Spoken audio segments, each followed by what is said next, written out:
Welcome back. Picture a cold morning in the last days of the year 409, somewhere in the passes of the eastern Pyrenees. Frost clings to the grass. Mule carts creak under the weight of families, iron cookware, and whatever grain could be carried. Children ride on shoulders. Old men walk with spears they have not yet had reason to use in anger. Below them, in the river valleys of Tarraconensis, Roman farmers are still bringing in the last of the olive harvest, still paying their taxes to a governor in Caesar Augusta, still believing, as they have for 4 centuries, that Rome is permanent. They have no idea that within hours, 3 peoples who have never ruled land of their own will pour down through those mountain passes and begin, quite by accident, to invent a country. Using AI reconstructions, restored Roman-era paintings, and the latest archaeological surveys from sites across modern Spain and Portugal, we are going to walk through those exact valleys, that exact winter, and follow 20 extraordinary years that took a Roman province and turned it into something new. And before we finish, you will see exactly what these same hillsides, roads, and ruined cities look like today. To understand what was arriving in Hispania in 409, you have to go back further, to a world already cracking at its edges. The peoples crossing those mountains were not one nation but 3, thrown together more by circumstance than by choice. The Hasdingi and Silingi Vandals came originally from the region north of the Carpathians, iron-working farmers and herders who had drifted west over generations, pressured by other groups on the move behind them. The Alans were something different entirely. Horse people from the steppes near the Caspian Sea, superb riders, organized around mounted warbands rather than fixed settlements. The Suebi were a looser confederation from central Germania, farmers and warriors who had allied and re-allied with Rome, so many times that the border between ally and enemy had nearly worn away. In the last days of December 406, these 3 groups, along with others, crossed the frozen Rhine into Roman Gaul. Most historians believe taking advantage of a river cold enough to walk across and a frontier stretched too thin to stop them. For 3 years they moved through Gaul, fighting, foraging, occasionally serving as mercenaries, before Roman civil wars and a collapsing chain of command left the road south wide open. In the autumn of 409, they turned toward the Pyrenees, and Hispania, largely undefended, lay in front of them. What followed at the height of this migration was not the arrival of a single army but the reshaping of an entire province through negotiation, violence, and improvisation. By 411, according to the near-contemporary chronicle of Hydatius, a bishop who lived through these very events in Galatia, the newcomers divided the Iberian provinces among themselves, reportedly by lot.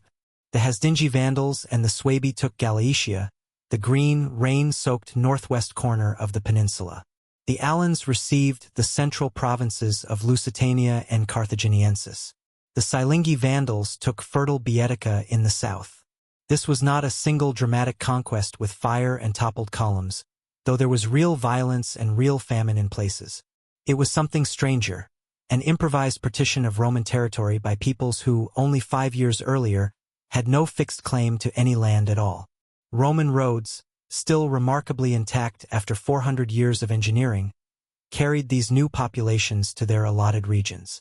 Roman aqueducts, some already 3 centuries old, kept delivering water to towns whose garrisons had melted away.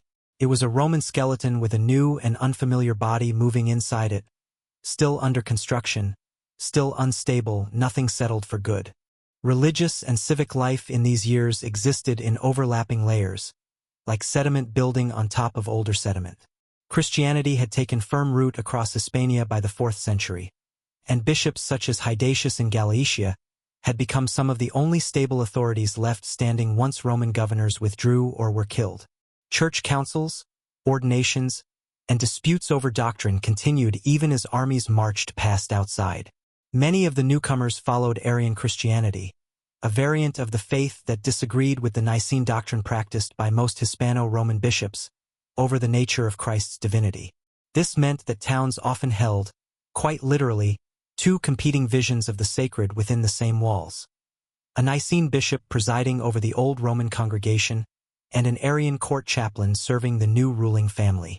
Meanwhile, older Roman civic institutions, town councils, notaries, tax registers, continued to function in a fragmentary way for years after central Roman authority vanished, because someone still had to record land ownership, and someone still had to settle a dispute over a well.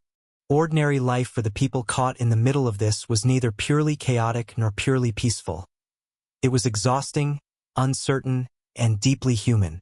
In market towns across Galatia, Lusitania, and Baetica, populations that likely ranged from a few thousand in smaller settlements to tens of thousands in cities like Emerita Augusta continued to grind flour, cure ham, weave wool, and trade fish sauce and olive oil, even as their rulers changed. Graffiti scratched into plaster in surviving Hispano-Roman houses records complaints about debts, prayers for safety, and simple boasts, reminders that the people living through these decades worried about the same small things people worry about now. Famine struck hard in some years, driven by disrupted harvests and armies requisitioning grain, and hidacious records that desperate townspeople in some besieged cities resorted to eating things no one would normally eat, a detail that speaks to real suffering without needing to dwell on it. Yet weddings still happened. Baths still opened their doors. Life stubbornly continued. If there was one landmark that captured public pride and communal identity across Roman Hispania before and during these upheavals, it was the bath complex, and few were more impressive than the public baths of Emerita Augusta, modern Merida, the provincial capital of Lusitania. Built originally under Augustus and expanded over centuries, the complex could accommodate hundreds of bathers at once, with heated floors run on hypocaust systems, marble-clad pools, and mosaic floors depicting sea creatures and mythological scenes. For a Roman-era city dweller, the baths were where business deals were struck, gossip traded, and status displayed, regardless of whether the emperor's writ still ran in the region. Even as the Alans took control of Lusitania after 411, chronicles suggest civic life in Emerita continued in recognizable form for years, its amphitheater and theater still hosting gatherings, its baths still heated, evidence that conquest and daily normalcy could coexist far longer than we might expect.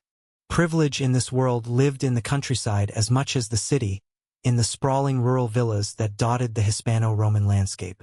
Villas like the one uncovered at Cartagena or the mosaic-rich estate at Caranque, in Toledo province, reveal a lifestyle of extraordinary refinement. Multicolored geometric and mythological floor mosaics, private bath suites, colonnaded courtyards, and imported marble brought from as far as Asia Minor. Landowning elites in these villas continued to commission art and entertain guests well into the 5th century, insulated by wealth and isolation from the worst of the disruption in the towns. But wealth bought only delay, not immunity. Estates in the path of Alan and Vandal settlement were seized, renegotiated, or absorbed, and the same families who once dined beneath mosaics of Bacchus and the sea god Oceanus found themselves paying tribute to warlords whose names, a generation earlier, no Roman senator would have recognized. Whatever was coming for Hispania was not going to spare the elegant villa any more than it spared the crowded tenement.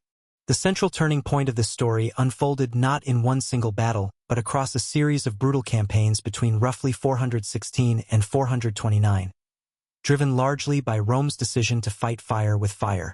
Unable to reclaim Hispania directly, the Western Roman government struck an agreement with the Visigoths, another Germanic people already settled in Gaul, offering them recognition and supplies in exchange for attacking the groups who had settled in Hispania on Rome's behalf.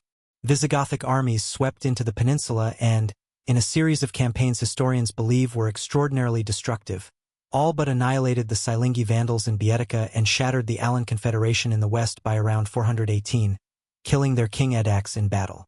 The remaining Alans, their independent power broken, chose to place themselves under the protection of Gund Eric, king of the Hasdingi Vandals, who absorbed them into a single combined kingdom. Only the Suebi, tucked into the mountainous, hard-to-reach terrain of Galatia, escaped this near-total destruction, managing to hold onto a stable, lasting kingdom in the northwest, the first genuinely independent barbarian kingdom to take root on former Roman soil in the west.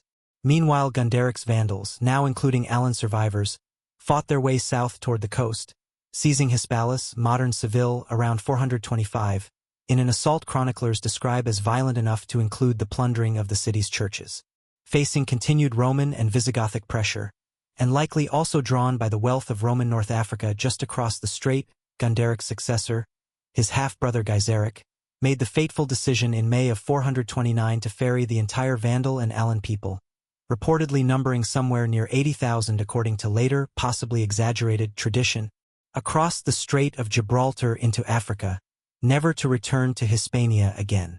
In the years that followed, the departure of the Vandals left a very different map behind.